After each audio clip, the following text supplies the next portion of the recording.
did this in the first 2 services, we'll do it here, is we're going to invite somebody to come up and have an incarnational conversation where we're going to have a speaker and a listener, and somebody's going to attempt to step into the speaker's shoes to feel what they feel and not be defensive, but to be reflective and to grow emotional intimacy. And so, with all that being said, if you have in your seat, you could pull out your little feeling wheel and how to practice incarnational listening, and you can judge these 2 people as they come up on stage by how well they're doing based upon the instructions. But I thought it'd be really cool to have Jason Ludwig and Jay Jr. come up on the stage. Would you give them a round of applause?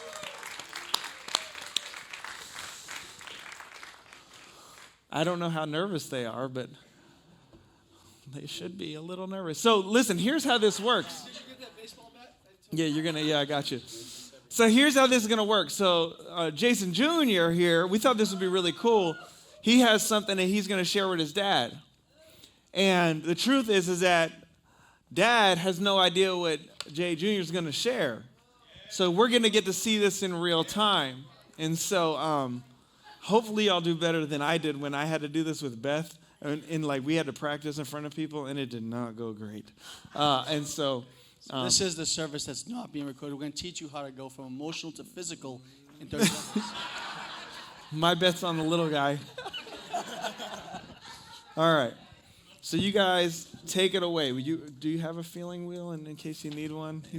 Whatever you need. Here's your rules, though. You speak using I statements. Did you see all this already? Okay, yeah. He's like, dude, I'm a pro. Back off. All right, you go ahead.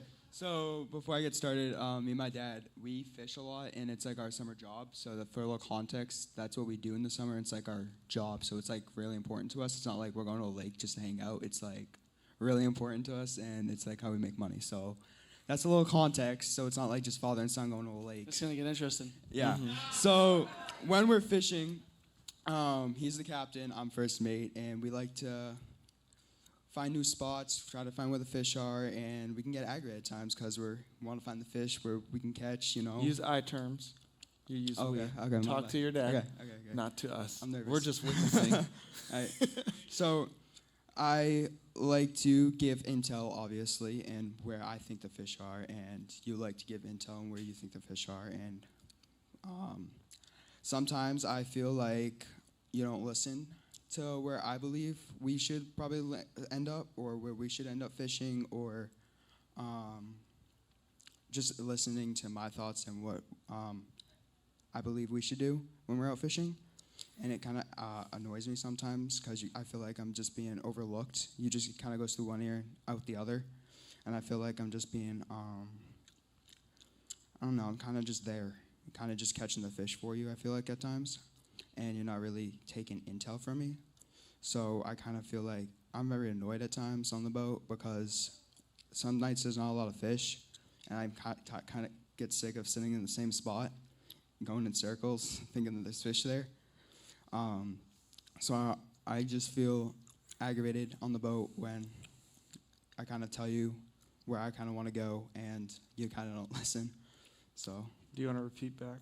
Yeah. So what are you hearing? What I'm hearing you say is that when we're fishing, there's times on the boat where you would like to take control of the boat or even make a suggestion where we should fish because maybe at the time there isn't no fish, and that when you do make those suggestions or want to take over on the boat, I either silence you, ignore you, or make you feel devalued, that your voice is not that important. Is that what I'm hearing? Kind of, yeah. Well, yeah, he exactly. Can't make you feel devalued, but you do feel devalued. At times, yeah. So, now what? Okay. Anything else? That's really it. I just want to kind of just throw that out there. But like, I want more attention kind of on the boat. I want to be heard a little more because I feel like at times when I do suggest and you do listen, we are right. We are right at times. So maybe you should listen. Maybe take my intel a little more.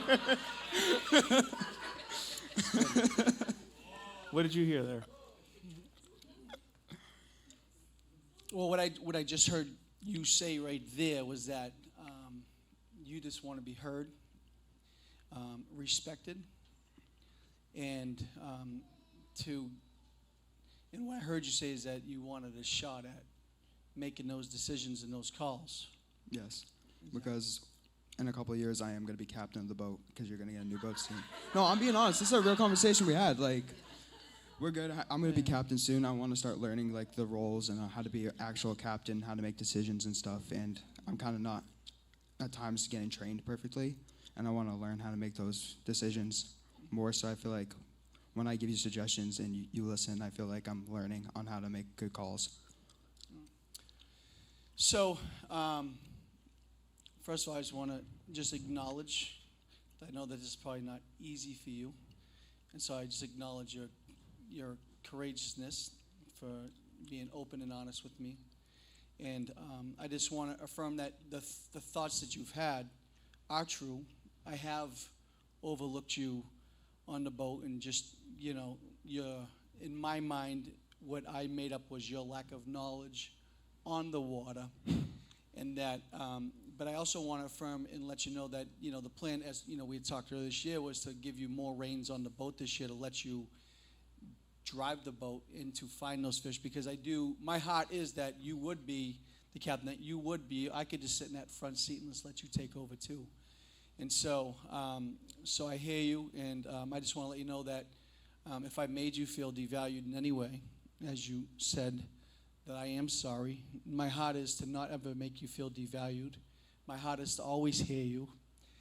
You are my son. I love you. And it gives me no more greater joy than to actually watch you take the reins of that and just to own that thing. And so, yeah, I love you. Love you too. What did you Happy hear? Father's Day. What did you just hear from your dad? That he hears what I'm saying, and that I didn't hear him say this, but I think he's leaning towards going with what I'm saying and like allowing me to kind of not overlook me anymore. So let me just clarify again. Please. So This is good. you will be manning the boat this year. You will be taking the reins. There is nothing to be unclear about that. I'm giving you my word right here. And that's always been my intention this year. I've watched you grow from the last few years, from just catching the first fish to now taking on more responsibility on that. And I will be doing that. Awesome. Why don't you look at your dad and say, Dad, with me sharing this, how did that make you feel? Dad, with me sharing this, how does that make you feel? Here's a wheel. I'm pretty good with that. You're pretty good? Yeah. Okay, good. It actually makes me feel happy. It makes me feel like I can trust you, because I feel like you're sharing your authentic, true feelings with me and that you're not holding anything behind. I'm a little sad a little bit, because I feel like this conversation can happen anytime. And so I want to let you know that I just hope that you know this door, and I think you know, but I want to be clear that this door is always open for any of these types of conversations. And that I want to make sure that you know you always have a safe space with me to share anything that you ever feel, whether it's my good side or my bad side. Yeah. What did you hear your dad just say? That I have the ability to come talk to him, and that he trusts me to have these conversations, and that I'm mature enough to have these conversations with him, and emotionally be stable while having these, because I know I've dealt with emotional problems before. But he said that he trusts me and that we can have these conversations and that the doors are open. Yeah. Right? Did he hear pretty clear? He heard clear. You heard clear. Awesome. Do you want to ask if there's anything else? Is there anything else besides the fishing or anything else that you want to bring up? No. Now, the very last question would be, what's one takeaway you want me to have from this conversation? So what's one thing you'd like me to take away from this conversation?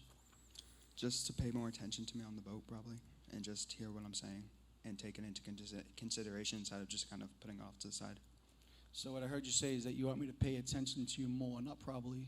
You want me to pay attention to you more on the boat and to consider what you say. Yes. I will do that. Awesome. Can we give them a round of applause? That was so good, you guys.